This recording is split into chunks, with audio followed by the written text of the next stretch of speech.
comparação. Quem aí era comparado negativamente? Olha como a sua irmã é educada. Eu, na sua idade, já fazia isso. Eu, na sua idade, ia assim, assim para a escola. Eu já trabalhava. Olha como o seu irmão tira nota 10 e você não. Aí, eu turminha, bom que a turma que é sincera. Eu falo, já vem, ó, direto. Comparação. Para a criança, comparação atrofia. E eu sei, pais, vocês que estão me ouvindo aqui, estão falando, gente, ela está me massacrando porque eu faço tudo isso com meu filho. Mas eu sei que quando você faz isso com seu filho, você quer falar assim: olha, João, o seu irmão é assim assado, siga o modelo dele, siga o exemplo dele. É isso que você quer dizer para o seu filho. Mas sabe o que o seu filho está internalizando e que nós que passamos por isso internalizamos? Eu não presto, eu não sou bom o suficiente, eu não sou tão bom quanto meu primo, o filho do patrão, a filha da patroa, minha irmã, minha prima, você quando da minha idade, pai. É ou não é? Ah lá, o Lion está dizendo para gente, o filho do fulano, o filho do ciclano. Exatamente. Vocês, quando eu falo em comparação, eu tenho certeza absoluta que vocês lembram os nomes das crianças com as quais vocês eram comparados. Sabe por que vocês lembram? Porque vocês ainda acham que vocês são inferiores a elas. Porque nós somos uma folha em branco quando criança, e essa folha em branco vai sendo preenchida. Lá eu lembrei de uma analogia que não me faz parecer tão velha. Não é mais cair a ficha, não é o CD em virgem, lá agora é folha em branco. Daqui a pouco vai estar obsoleta, né? Porque a gente não está nem usando folha mais. Mas é por aí. Que quando você foi comparado, e às vezes você é comparado por aquela professora, você lembra a cena, você lembra o aluno. É ou não é? Porque comparação dói.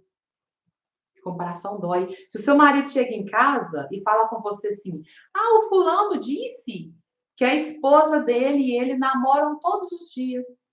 Você não pensa assim, ah, ele está querendo dizer que é para a gente namorar todos os dias. Você já começa a pensar que você é pior.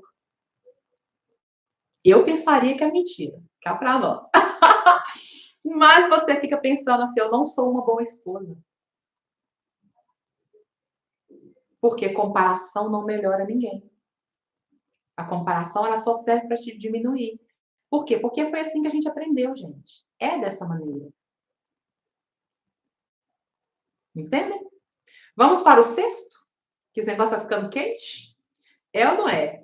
Sexto situação, episódio, acontecimento na sua infância que faz você sentir que não tem valor. E, gente, quem está gostando até agora, quem está identificando, coloca coraçãozinho, apertem, não tenham dó desse dedo, apertem esse dedo aí, curtam já de uma vez, já curtam o que vocês estão assistindo, já se inscrevam, porque aqui é desse jeito, é conteúdo nesse nível. E o sexto episódio é falta de reconhecimento, é falta de elogio, é falta de incentivo, é falta de apoio. Sabe aquela coisa de quando você é criança e aí você vai fazer uma lição do para casa e aí você erra? E ao invés de ouvir assim, que isso, filho? Tenta de novo, é só apagar, você é capaz. Tenta de novo, você vai conseguir. Pensa direitinho.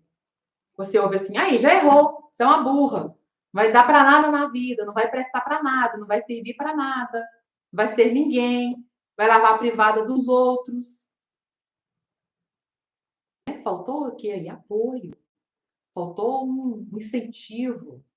E aí, quando você acerta de primeira aquela questão difícil de matemática, o que você ouve? Não faz mais que a obrigação. Você só tem tempo para estudar, o seu tempo é todo para estudar, você não fez mais que a sua obrigação.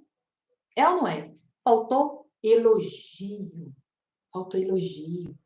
Faltou falar parabéns. Por quê? Porque nós somos uma folha em branco. E a criança cresce na direção que ela é elogiada.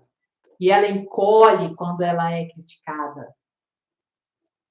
Isso tem que ficar claro, porque tudo aquilo que você ouviu, que te fez sentir pequenininho, de coração apertadinho, está na sua vida, te travando, te bloqueando.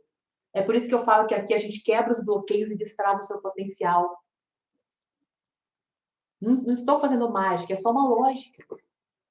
A Vanderleia disse que eu ouvia muito isso. A Juliana disse que a minha mãe ria dos meus sonhos.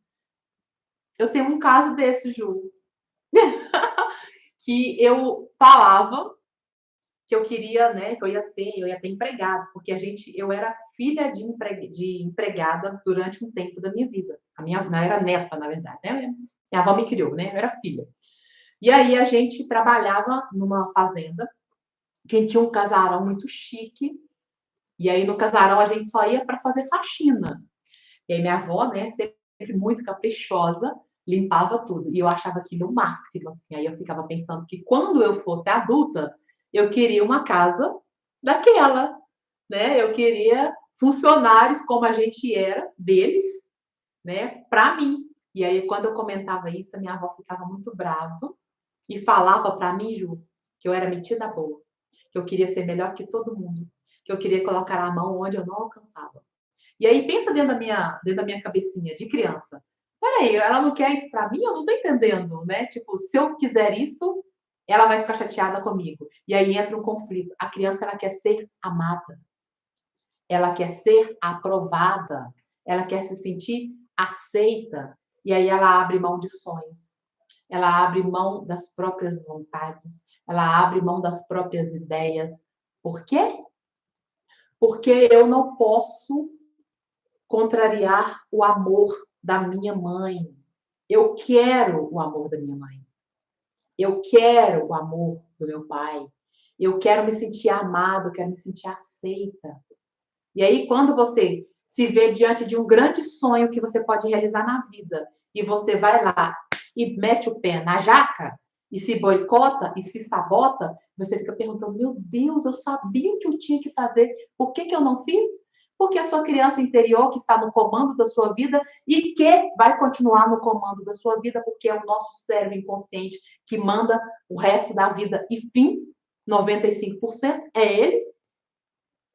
A sua criança, essa sua bendita criança, não quer contrariar sua mãe que ria dos seus sonhos. Não quer contrariar a sua mãe que dizia que você era metida boa, que você queria ser melhor que todo mundo. E aí o que a gente faz? Pé na jaca, sonho no brejo. E a gente fica aí com essa vida mais ou menos. Pouca coisa. E aí faltou elogio, faltou reconhecimento, sobraram críticas, sobraram zombarias, sobraram todas essas coisas aí que vocês viram, né? Então, continuemos aqui que a coisa tá boa. Vamos para o sétimo e último. Por hoje é o último. Sétimo e último acontecimento que você pode ter passado aí na sua infância que te roubou o seu sentimento de valor. Eu não sinto que eu tenho valor. Eu não sinto que eu tenho amor. Eu não sinto que eu valho alguma coisa. Sabe o que é?